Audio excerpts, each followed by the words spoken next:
Hello, grumpy old fart here. I gotta say, I'm having a lot of fun with this new category of videos that I'm doing called Family Game Night. Um, I think families need to get together and bond over something. They need to be able to get together and have fun and talk. That's one of the things that's missing in our society, and one of the best ways to do that, in my opinion, is gaming. Not on a computer or on your phone or whatever. I'm talking real gaming, tabletop gaming. I've been playing Dungeons and Dragons for a long time, and I have developed a lot of good friendships out of that. And a lot of my family plays, and it's so much fun. Okay. The name of this particular video is Why I Like Running Black Dragons in Underground Settings. And one of the things that that the person who runs the game is called the Dungeon Master, and the Dungeon Master runs all the bad guys and everybody in the game who's not player characters, including the monsters. And in Dungeons and Dragons, it says it right in the name, dragons. There's going to be dragons in Dungeons and Dragons. That's what it is. And over the course of my gaming career, I've been playing for over 40 years, and I have killed a lot of dragons in my time in the game, and I've run a lot of dragons against player characters, PCs, and none of them, in my opinion, none of them stack up to a black dragon. For those of you who don't know, there are different colors of dragons in Dungeons and Dragons. Your standard red dragon breathes fire. Everybody knows about that one. A blue dragon spits a lightning bolt. Green dragons exhale poison gas. Chlorine gas, I think it is. And there's a bunch of different kinds of dragons. But beyond all that, my favorite one is the black dragon. Especially if you're in an underground setting. Black dragons are extremely devastating because they spit acid. Yeah, they're a breath weapon. They don't breathe fire, they spit acid. The way it works in Advanced Dungeons and Dragons is a dragon gets to breathe his breath weapon, whatever the breath weapon is, 3 times a day. And it does a lot of damage.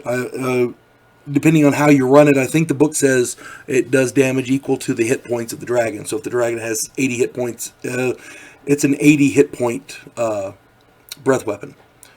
So, in newer versions, they've changed it, but in AD&D, that's the way it worked. So, imagine the setting. There's a black dragon in an underground cavern, big underground temple, something. And a group of adventurers come in, and you got your big badass fighters. You got the wizard ready to cast some spells, and the thief are trying to get around back for the backstab, and the cleric ready to heal people. And 8 or 10 players, whatever. First thing the dragon does is use its breath weapon. First thing. Why? Because it's the most effective attack that dragon has. So this dragon spits acid, and dragons, by the way, are huge. So when it spits this acid, that's a lot of spit. Regardless if the group, how many there are, or whether they make their saving throws, doesn't matter.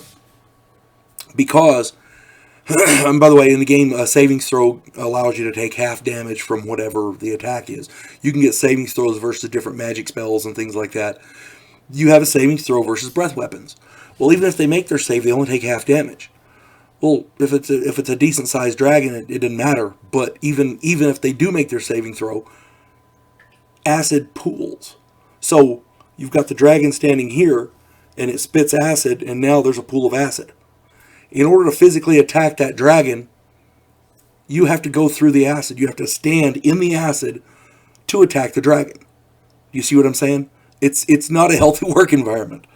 Any fighters that have to get up there with their weapons, their swords or axes or whatever, to hack on this dragon, they're going to have a hell of a time of it. Excuse me. Sorry, still fighting a cold. At any rate, the wizards, standing back casting spells, that's all well and good. The problem is the dragon has 2 more breath weapons. Any archers back there with their bows and arrows? Yeah, the dragon has 2 more breath weapons after that first one. In order to attack this dragon, they're standing in the acid, and every round that acid does damage. Every single round. So, it's a nightmare. It is a nightmare attacking a black dragon in an underground setting. I've been playing D&D I've been running it since 1980.